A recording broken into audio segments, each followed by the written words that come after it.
This is the reason why the Almighty Lord warned us about the forbidden gaze, the unlawful look. Why? Because it is the first step into fornication. The lustful look is like a messenger for you to commit zina.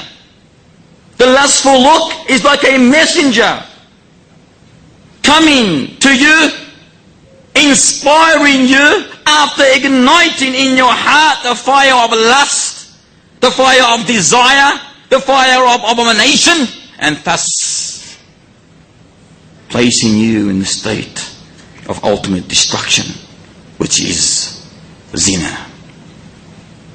Which is zina. This is the evil. And this is why the Almighty Lord called it the zina of the eye. Because the zina of the eye, zina in reality begins with the eye. So if you look with a lustful look, Satan hits it. It's like a venom where it hits the other person, he or she in return will look at you, and thus destruction befalls. So he called it the zina of the eye. And here it is important to mention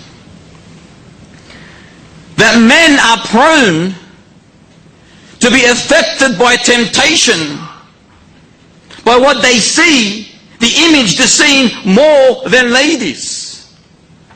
Because the emotional reaction in men usually starts immediately after they view an image. And scientifically it's been mentioned that men by nature are visual spatial, if the word in English is correct. Meaning that man, his visual space in his brains is more active than that of a woman. That's why when a man goes to see a potential wife, he doesn't care about what does she do for a living or how much money she has. That's just the side. He puts it on the side. But the first thing he cares about is the image. Is the image. And if she's not nice, you wouldn't ask her anything after that. If that image interests him, then he will go to the second. But the second is easy. The third is easy. The fourth is easy. Why? Because he reacts to what he sees and does not think about anything else. That's the meaning of visual spatial. However, on the other hand, we have the lady. The ladies are classified as being verbal. Meaning that they feel to words, tone, kind speech, warm emotions, more than men. And I'm pretty sure those who are married understand that. You come home and give her a beautiful word, just like you're giving her the whole world. But you come home and say that the food was distasteful. It's like you have put the whole world on top of her head. Or you come home and give her a nice red rose. It's like you have given her the whole world again. But you come home with no rose. She will frown in your face and say, you don't love me. So, they react to what? To words. To warm emotion. They react not to the image, but to the voice. To the way you confront her. And this explains why they react in such a manner that it changes their whole life. Just by you saying a beautiful word to her or giving her something nice. But when men want to do the same thing or want that to happen to them, there is no comparison. She can give him everything in this life and give him the most sweet talk.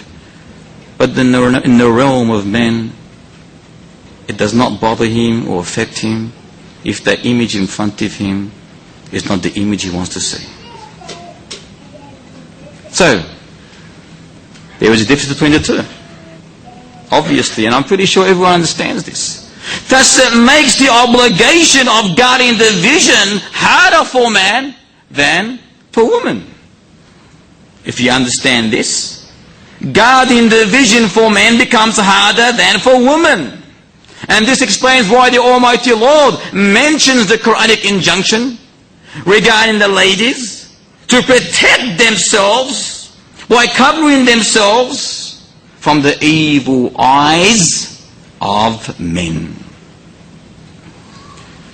Worshippers of the Almighty Lord, Muslims, believers, know that this eye, and thus the vision, the sight that Allah has blessed you with, is one of the greatest favors of the Almighty Lord upon you.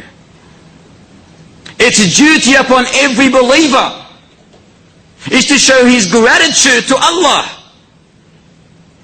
for giving him such a beautiful gift.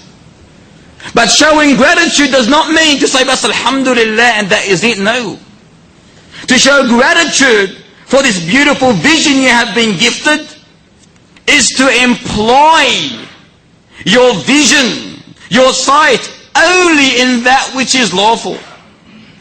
Only in that which pleases Allah Ta'ala. If you love Allah Ta'ala, then look at that which He loves. And avoid that which is unlawful. That which displeases Allah Ta'ala. And indeed, if you love the Almighty Lord, you do not want to displease Him. Are we not Muslims? Do we not love Allah Ta'ala? Then use this vision, this gaze, only in that which He loves, and avoid that which He is displeased with. And in reality, you love the Almighty Lord. However, if you utilize your vision in the wrong manner, it can become extremely dangerous for you. Why? Because the eyes are the windows to the world for the body. Just like a house. Has it got not windows? Has not your car got windows? Why are the windows there for? So you can see behind the windows. You can see what is behind it. And thus you judge after you see. Likewise, your body needs windows. And your windows to the world for the body are these things on your face. Through them you see the good, the bad, the ugly, the beautiful. Through them you see the haram, the halal. Through them you see the veiled and the unveiled, the wicked and the righteous. Through them you see safety and danger. And through them you see, most importantly, that which is haram, wrong to do, thus you avoid it. And that which is allowed to be done, lawful to be done, and then you do it. And then you do it. But when you see something, what happens? Does it stop there? No, it doesn't. Every image that you visualize transfers itself to the heart. And when it transfers itself to the heart, it starts working. It's like a computer. Starts working. And the result comes out. If you are a faithful person, the result is righteous. If you are a wicked person, the result is wicked. An example, you see a lady walking the street, naked, but glamorous. So you look at her. Now, the image is there. This is very important. Take this example as a very important example. The image is there. Immediately that image immediately transforms itself or transfers itself to the heart. Now the heart, if it's a pure heart that loves Allah Ta'ala, immediately is going to respond how? A'udhu billah. Stop, who told the eyes? Hold it right there. Allah does not like that.